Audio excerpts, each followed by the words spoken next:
ओम नमः शिवाय, जय श्री राम, जय मां विंध्यवासिनी। बहुत सारे लोगों का अनुरोध आया है कि आचार्य जी आप हमें चौराहे वाली माता मदानन के विषय में जानकारी दीजिए। माता मदानन के विषय में YouTube पर हजारों वीडियो पहले से ही मौजूद हैं, परंतु लोगों के अनुरोध पर आज हम आप लोगों को माता मदानन की वो सच्चाई बताएंगे जिससे आप लोग आज तक अनजान थे।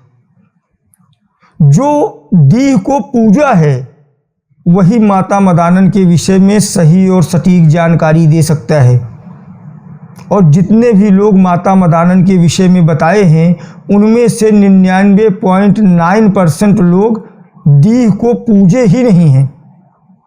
और जब डीह को नहीं पूजे हो तो मदानन के विषय में सही सटीक जानकारी कैसे मिलेगी?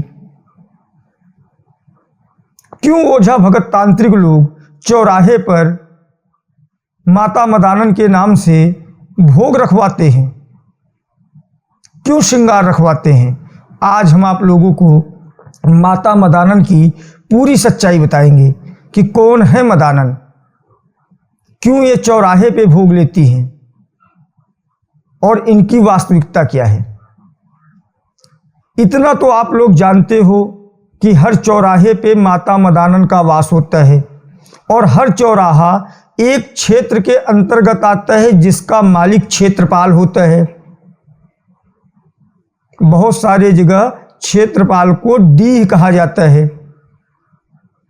तो माता मदानन उसी डीह अर्थात क्षेत्रपाल की पत्नी है, जिसे गांव के लोग माता मरी भी कहते हैं, बहुत घर में पूज्यमान भी हैं। डीह हो गया, डीह मतलब क्षेत्रपाल, ये हो गया तुम्हारे गांव का राजा, और मरी हो गई इनकी पत्नी जिसे माता मदानन कहते हो। मदानन एक मसानी हैं, एक क्षेत्रपाल की पत्नी हैं। उसके बाद दो शक्ति और बचती है, शायर और काली। शायर भी 7 बहन हैं, उड़नबाज हैं, जदुही हैं।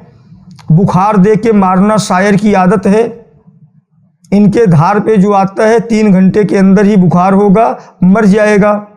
और काली ये तो क्षेत्र की मालकिन हैं, बगैर इनकी इच्छा से किसी के घर का भूत दूसरे घर में न तो जा सकता है न तो आ सकता है। इस तवे की रोटी भी उस तवे पे डालना है तो भी वहाँ काली की जरूरत पड़ती है। तो माता मदानन क्षेत्रपाल की पत्नी है, जिन्हें गांव के लोग गवही भाषा में माता मरी कहते हैं। ये एक मसानी हैं। इनका वास चौराहे पे इसलिए है कि जिस नियम के अंतर्गत क्षेत्रपाल, मरी, काली, शायर और शीतला को क्षेत्र में स्थापित किया गया, उस नियम के अंतर्गत क्षेत्रपाल अपने घोड़े के साथ पूरे क्षेत्र की रक्षा करता है, चारों तरफ घूमता रहता है। और मरी चौराहे पे नजर रखती हैं। शायर जदुई हैं, आकाश पाताल में उड़ती रहती हैं। और काली घर घर में घट घट की वासी हैं, एक घर से दूसरे घर में क्या होता है ये जानकारी बिना काली के आपको नहीं मिल सकता है। और शीतला उस क्षेत्र की धर्म की देवी हैं, ये इनका काम बटा हुआ है। अगर शायर के धार पे आ गए तो भी आपका नुकसान, मरी के धार पे आ गए तो भी नुकसान।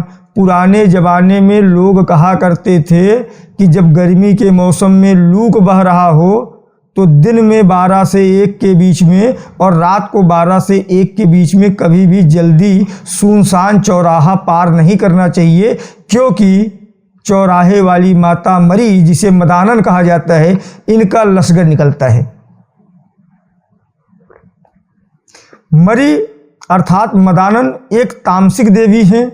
इन्हें सात्विक तरीके से भी प्रसन्न किया जा सकता है, परंतु सात्विक तरीके में इनको 3 नारियल चुनरी और 3 जोड़ा खूनी जायफल, 3 नींबू, 16 श्रृंगार सिंदूर की डिब्बी लगता है। आज आप लोग जान गए होंगे कि चौराहे वाली माता मदानन है कौन। ये क्षेत्रपाल की ही पत्नी है। जैसे क्षेत्रपाल को गवही भाषा में डीह कहा जाता है, उसी प्रकार मदानन को गवही भाषा में मरी कहा जाता है। और हमारे बहुत सारे वीडियो में आप लोगों ने देखा और सुना होगा कि शीतला, डीह, मरी, काली शायर एक कुनबा है। तो शीतला धर्म की देवी हो गई, मसानियों की रानी कहलाती हैं शीतला। शीतला का एक नाम शीतला मसानी भी है, क्योंकि शीतला धर्म की देवी हैं, ये हर क्षेत्र की मालकिन हैं और इन्हीं के अंतर्गत सभी 360 प्रकार की मसानियाँ आती हैं। इसलिए शीतला को मसानियों की रानी कहा जाता है। अब क्षेत्रपाल तो हर जगह है, तो हर जगह क्षेत्रपाल है तो क्षेत्रपाल की पत्नी भी रहेगी, काली भी रहेगी, शायर भी रहेंगी, शीतला भी रहेंगी। यही कारण है इनका कुनबा हर जगह रहता है और हर चौराहे पर माता मदानन चौराहे वाली देवी का वास माना जाता है। यदि क्षेत्रपाल की सिद्धि किए हो तो क्षेत्रपाल तो क्षेत्र का राजा होता है, उसके क्षेत्र में क्या हो रहा है, कौन कहाँ खड़ा है, उससे ज़्यादा बेहतर कोई नहीं जानता है। जो क्षेत्रपाल की सिद्धि किए हैं उस क्षेत्रपाल से पूछ सकते हैं कि मदानन है कौन और तुमसे उनका रिश्ता क्या है, बता देंगे। बहुत जगह इनके लिए चौरा भी बनता है। कहीं काली अगुआदार रहती हैं तो काली का चौरा बनता है, कहीं शायर अगुआदार रहती है तो शायर का चौरा बनता है, कहीं शीतला अगुआदार हो गई तो शीतला का चौरा बनता है, कहीं मरी का चौरा बनता है जिसे मदानन कहा जाता है, और कहीं डीह बाबा अर्थात क्षेत्रपाल का भी चौरा बनता है और गांव देहात के लोग उनको पूजते हैं। मदानन शक्तिशाली हैं, मारने का काम भी करती हैं, उल्टी बहुत दिलाती हैं। जिनको ये पकड़ ले उन्हें उल्टी बहुत होता है। एक लक्षण और है कि माता मदानन ने पकड़ा है और कुपित हुई हैं। अचानक से गिरना ये मदानन का काम है। किसी महिला या पुरुष को ये लग गई तो उन्हें मिर्गी जैसा अनुभव करा देती है, सांस फूलने लगता है, अचानक से गिर जाएंगे। ये इनके लक्षण हैं, क्योंकि इनका धार बहुत तेज होता है।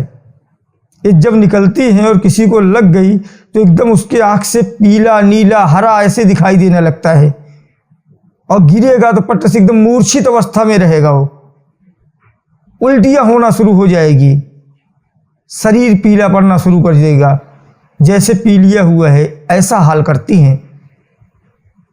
हम तो इनके बहुत सारे केस देखे हैं, हमें तो प्रैक्टिकल अनुभव है और बाकी के लोग तो सिर्फ सुनी सुनाई बातें बताएंगे।